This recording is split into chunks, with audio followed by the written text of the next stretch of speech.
What is up, ladies and gentlemen of the Boys Universe? Welcome to my Season 4, Episodes 1 to 3 review and breakdown. So since there's a lot of notes here, there's a lot to go over. I mean, we just sat and watched 3 hours worth of events happen. I'm going to be kind of going through it, maybe darting around the place every now and again, going over the major events, what I liked, maybe a couple of hiccups here and there, some theories, all of those good things. So strap yourselves in because we're going through the latest crazy season of The Boys, and I hope you guys definitely let me know your thoughts down in the comments below, because there's quite a lot that happened in those first 3 episodes. If you go on to like this video, would really appreciate showing your support for me covering some Boys content here by leaving a like, and of course subscribe for more videos just like this. So I really enjoyed the intro. Obviously we have a new season, the premiere episode, they kind of want to hit hard. So we had a great intro with Neuman there, the boys arriving to a bit of a presidential voting celebration to commit a bit of high treason, and that is their attempt to take out Neuman, which didn't really go so well. Now, we did have Homelander arrive with a bit of a cinematic opening at a urinal involving some grey hair. More about that a little bit later when we get to the new character of Sage. Now, yeah, Father of the Year, maybe not to Homelander, saying that, remember, they're only humans and toys for our amusement.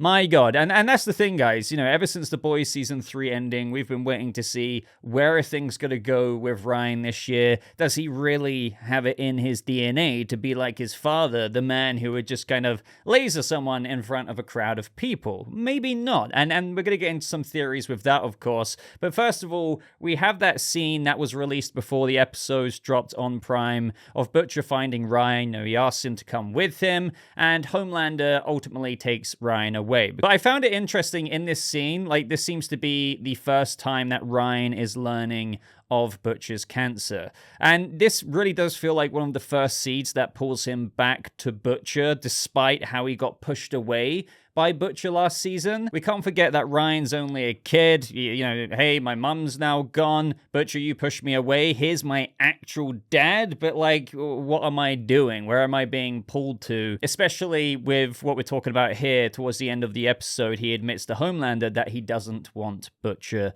to die.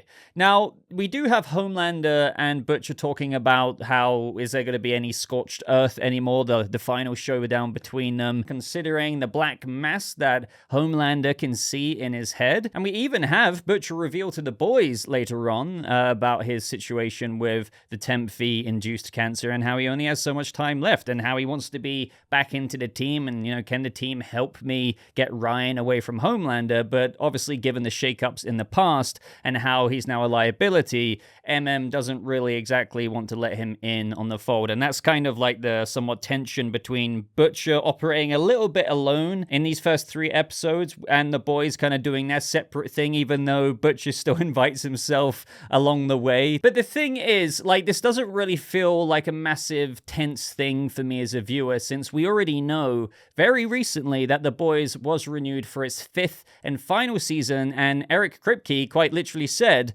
that the season will end with Butcher and Homelander. So, despite the Temphe-induced cancer where he has basically hardly any time left, well, I guess he has enough time left to go on into Season 5. Now, that could be due to a couple of reasons. Season 4 events might only take place over a couple of weeks to a month or something like that. Or, you could add in wacky theories out there, like will Butcher somehow be injected with actual Compound V this time, which may cure his cancer? And I know Butcher would hate that, but at least that way he could be a soup and take out Homelander, because that's the other side of theories. Before I go off on a massive tangent here, definitely contribute your own theories down in the comment section below. But since we know that The Boys is going to end with that showdown in Season 5 between Homelander and Butcher, thanks to Eric Kripke here, it's not really a spoiler because they couldn't really do Season 5 without Butcher, Carl Urban, and Anthony Starr's Homelander. But I do expect for both both of them to die. And the only way I can see Butcher surviving a fight like that, now you don't have Soldier Boy in the mix, although you could argue that he could come back, but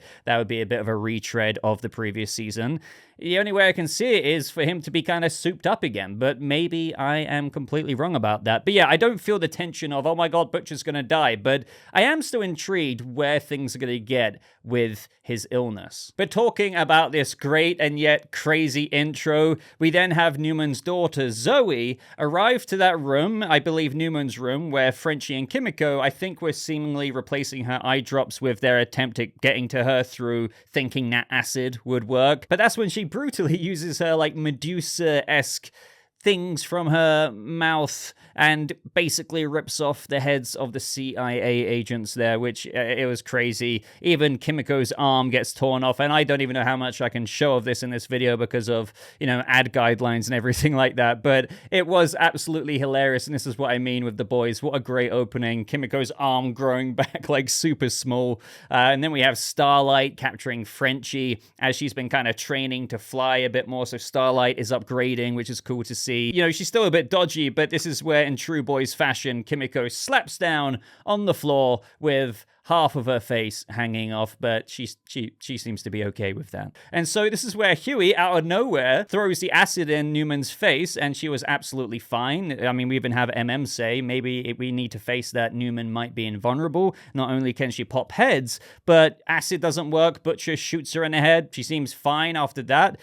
She just needs to put on a new suit because she needs to go on stage. So yeah, what can get to Victoria Neuman? We do have Hughie basically flex, hey, I've still got the files on you, but there is that mutually assured destruction because she's just like, well, I can pop the heads of everyone you love, which is definitely a thing with Hughie's personal storyline this season, with his father at risk and his mum now coming into the picture. With the boys, honestly, I do feel like, I wouldn't say it's like Game of Thrones level of unexpected deaths and stuff like that, but I do feel like, especially as we're nearing the end of the show now, big characters could be killed off, and even personal family characters that are introduced this season, even like Hughie's mum. But that's just me tossing out a random theory there. I mean, I think it would be pretty tragic for Hughie to now just start connecting to his mum after that initial frustration, and then for him to lose her just as he started to get to know her again. Do you know what I mean?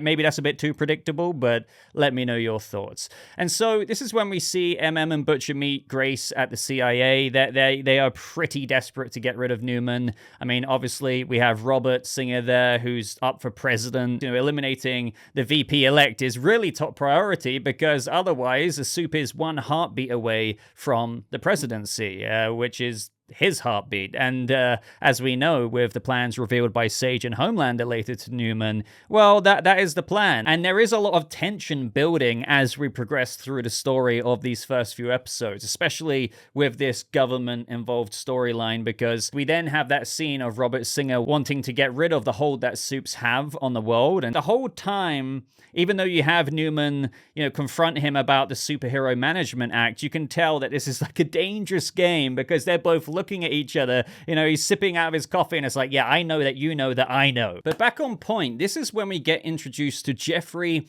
Dean Morgan's character by the name of Joe Kessler. And I believe he is a CIA agent. He goes back with Butcher, given their past together and his past with Grace Mallory and everything like that. And they talk about recent events and how they need someone like Butcher now before Soup's borderline gather everyone up in camps. And with the plans that we learn, it most certainly does look to be heading that way. Now, we haven't got too much, unfortunately, of his character in the first 3 episodes, which is fine. I'm really looking forward to seeing more from Jeffrey Dean Morgan, because I'm a big fan of his. And we didn't really actually see him, I think, until episode 3 again, in where they were considering using, halothane to knock out Ryan and kidnap him to get him away from Homelander, which could cause a bit of a conflict between Joe Kessler and Billy Butcher. Even though they're friends and have quite a history together, for Kessler, it's clear that as things unfolded, he wants to use Ryan as an asset to the CIA to stop Homelander. But for Butcher, it's much more about how with only so much time left and he's not got much to show for it, he just wants to get Ryan away. And he doesn't want,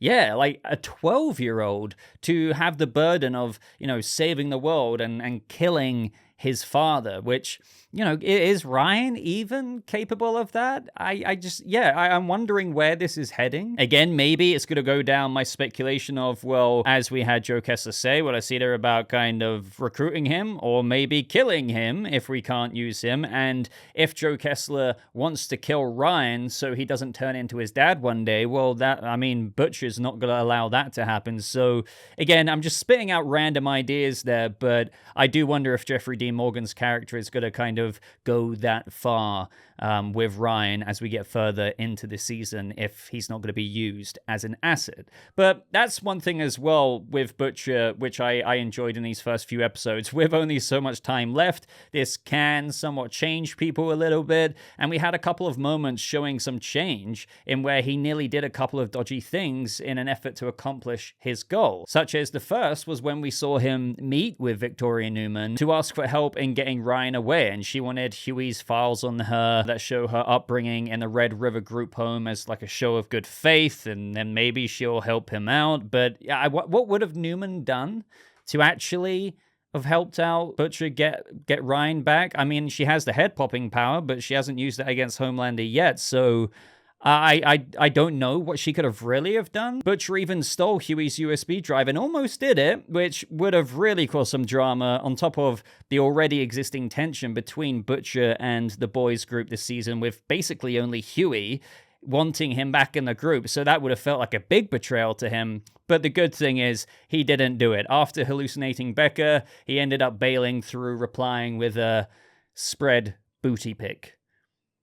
I just said that. I should also remember to say that in that conversation with Neuman, it's important to note that Butcher also brought up that he knew about the virus that was cooking up at Godolphin University, which, if you've watched Gen V, you know what that is, although it's not necessarily strong enough to stop Homelander yet. And that was it for now with regards to the Gen V virus. But we know from the trailer, and maybe the little clip that I'm showing on screen now that they teased, it will come back into play. So I don't know if they're going to try and fashion an actual weapon out of that, shoot it into Homelander and see what happens. But again, spoiler alert, we know that Homelander and Butcher survive until the finale, I guess, or near enough the finale of season 5. So where are things going to go with the Gen V virus? But then getting back on point, another example is that he did actually end up baking the cookies with the halothane drugs in it to knock out Ryan, but he did see another way after bonding, playing some foosball, to maybe steer Ryan away from Homelander a bit more organically, rather than being like, right, eat this, knock you out, and we're going to attempt to hold you in a room, which would have totally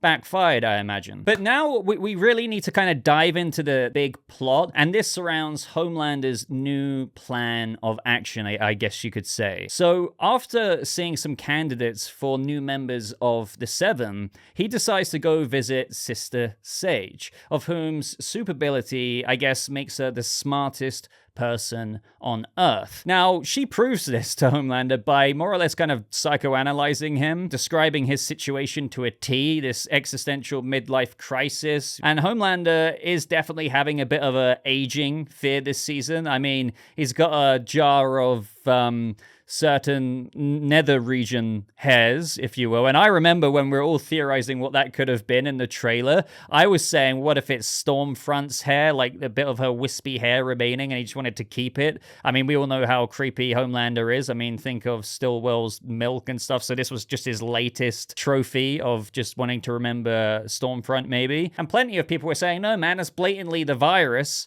But no, it just turns out that it's possibly pubes. So we had Sister Sage saying, well, if you crush the masses, who builds your monuments? The people will tear it apart themselves. You just kind of gotta nudge them a little bit, and then you get to swoop in and be the one saving it. So obviously, if there's enough chaos ensued in the public, when Homelander comes down, people will now kind of, or at least a lot of people, not everyone, will think that maybe this new super dictatorship is the best way to go. I do like her character, but I do have like like a couple of issues, which I will get into in a little bit. But as things progressed, there is something else I want to talk about first, which I don't know if I would say is like a criticism. I was just a bit underwhelmed. So this is where we had the trial of Homelander ongoing, which we've had teased for quite a while because obviously he murdered that guy at the end of last season.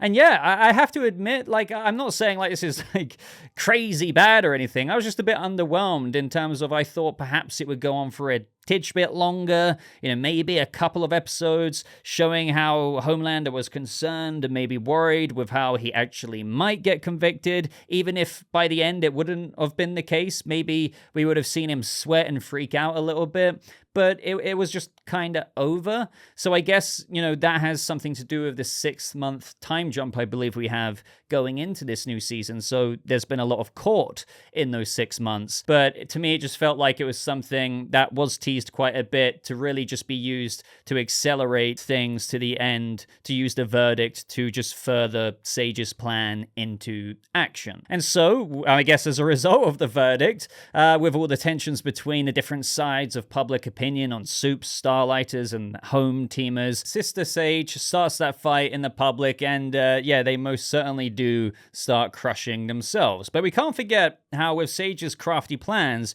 she wanted to frame the Starlighters to cause a lot more tension. And this is how we get into MM's story a little bit more initially. I feel like we didn't get as much with him as we did with the other characters that we're going to get into. I suppose there's, the baggage between him and Butcher that we got to of that confrontation, of them fighting and whatnot. But really, he's just like, as he says, the CEO of everyone. And he's just trying to, hammer on and soldier on with what they need to do. But we did get that initial peak with how Janine asked him to track down Todd.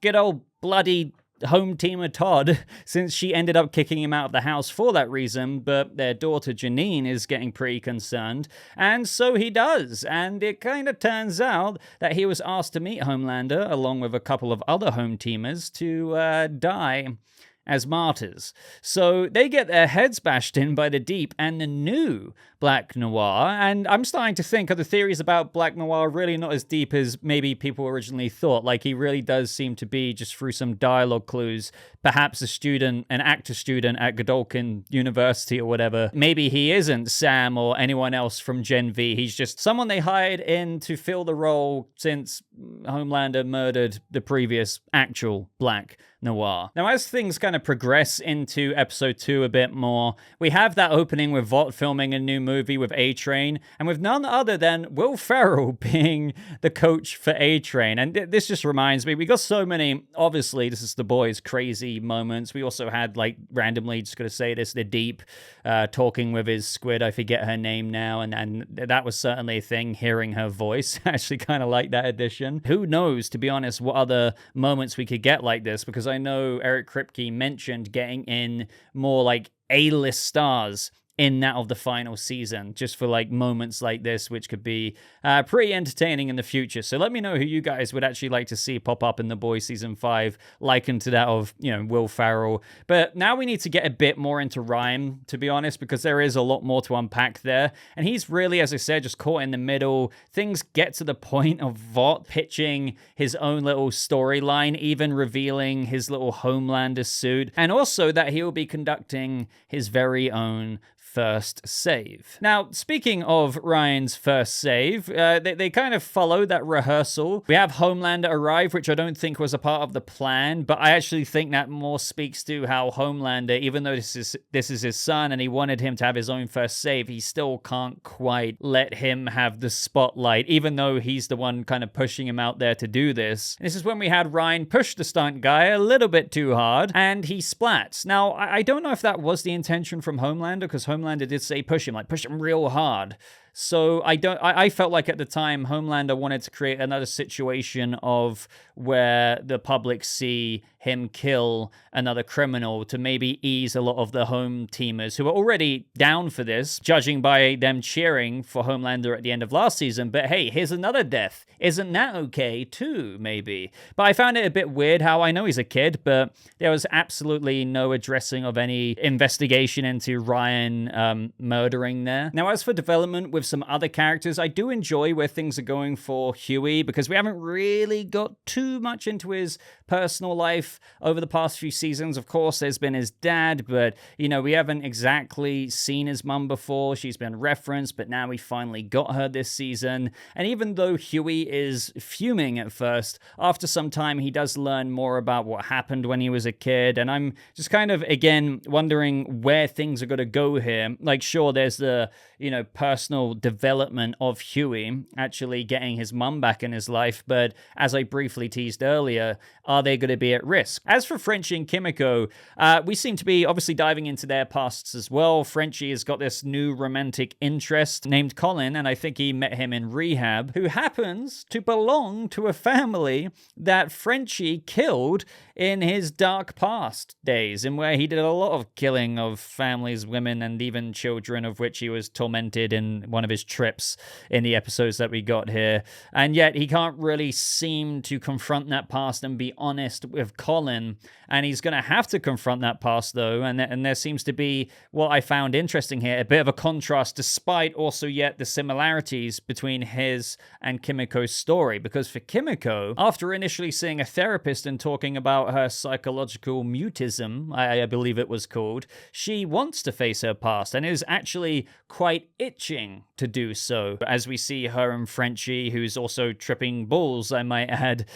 go after this shining light cell that she discovered at TruthCon. And we also get introduced to seemingly a character from her past, of whom I'm betting she was close with, in likely a situation of where Kimiko herself got out, but maybe her former friend stayed behind. But perhaps she'll get her out and they'll confront and get rid of Shining Light together. Again, maybe sounds a bit too predictable, but I think that's where things are going to go. Speaking of TruthCon, this is where things get pretty nuts once again. The boys go down there to track Sage, as by this point they put together that A-Train must have dumped the bodies at the Homelander verdict, and that Sage has been the one helping them out. Now, this is where we get introduced to the next 7 member, in addition to Sage, known as Firecracker. Now, she basically is a character that appeals to all of the tinfoil hat-wearing community, and Sage kind of recognizes that she can use her to just further inflame the situation that's going on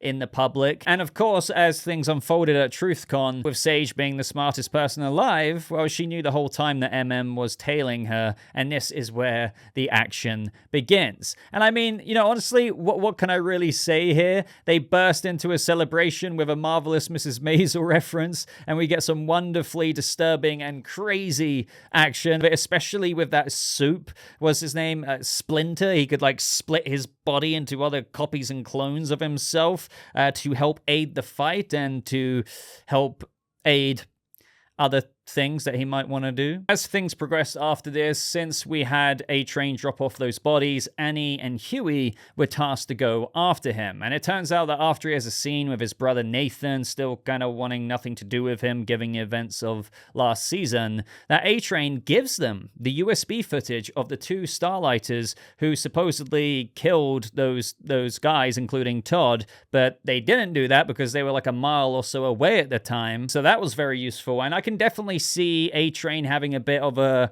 redemptive path, of which they have teased in the past, and he kind of switched up, but I don't think he's going to really do that this time, because he seems to be at the end of his tether, and of course is motivated to be a better person given what's going on with how his family and his nephews now view him. And so MM wants to try and turn A-Train into an informant, and he even helps out again with whisking Hughie away later on. Now, I've got a theory that A-Train could be one of the deaths that we are going to get this season, with his efforts to help undo what's going on with Vought, with him perhaps dying, with his family knowing that he did some good in the end. And I can imagine Hughie could be the one to deliver that news if we do get anything like that. But that whole scene before that with MM and Hughie planting the bug on Newman's meet with Homelander and Sage was pretty hilarious. They revealed more of their plans going on about freaking soup domination, and it was kind of at this point where I started thinking, and back to the criticism that I teased earlier,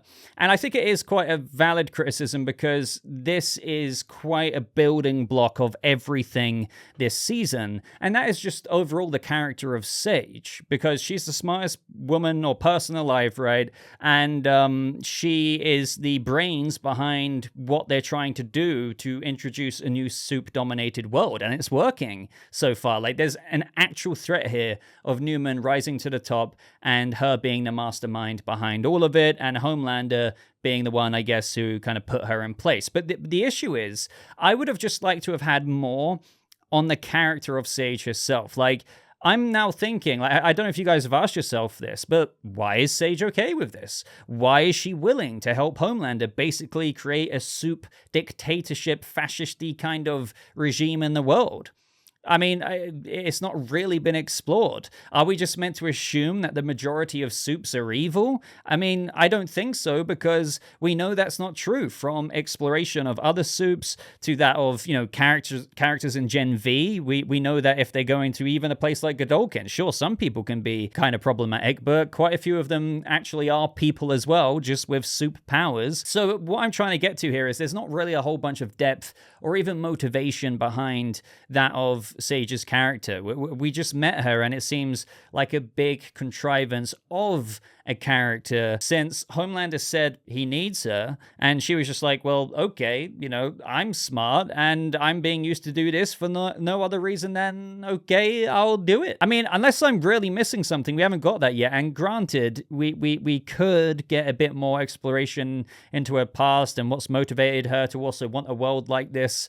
But yeah, for now, with what's been delivered in 3 hours worth of The Boys season 4, it's just a bit like, hey, here's a character who's got this super ability to be smart, and she's just absolutely okay to go along with what Homelander wants to do for what reason exactly. And as crazy fun as the ice skating scenes were, I did feel like it was a bit contrived as to how Hughie got away. I know some people don't like hearing stuff like this, saying, oh, that's nitpicky, but it does really come into the writing here, because I get how the light shined in Homelander's eyes, thanks to MM, a bit later on to cause those very messy collateral deaths. But why, oh why, when Hughie's sweat rolled off his nose and dropped on Homelander's shoulder, did he not immediately hear Hughie scramble away in the vents just in time for Homelander to not see? I mean, he's got super hearing as well. You're telling me he can't hear Hughie go, oh god, let's get away? But okay, like, let's ignore that for a second, right? Toss that aside. Doesn't he have, like, X-ray vision? I mean, maybe I'm being a noob here. Maybe I've forgotten, but, like, didn't he see the black mass in Butcher's head? Can he not see into those vents? So even when he was lasering kind of in a straight line on a couple of occasions, even before the spotlight went into his face, why did he not just see, oh, look, there's Hughie, I can see him. Zoom.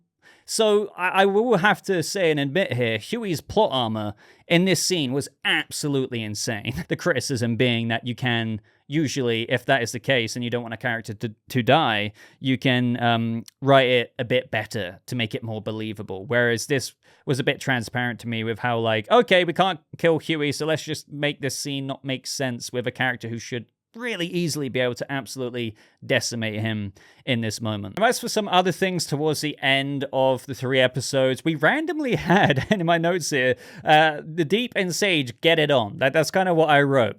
Now, what I was a bit confused with, maybe you guys can add in your own theories here. I wrote down, like, the camera was turning to that tool that was all bloodied. And I don't know what that was meant to mean. It kind of made me think, was that food that the Deep ate? Was that really takeout? Because he had a bit, and he was like, that is really good. Of course, you could say both things aren't related, but now I'm thinking, yeah, what if that is, like, something else? And then we had that final scene with Homelander really pissed at Ryan, like he loses it, which is when the darker split personalities, I guess you could say, of Homelander come out once again.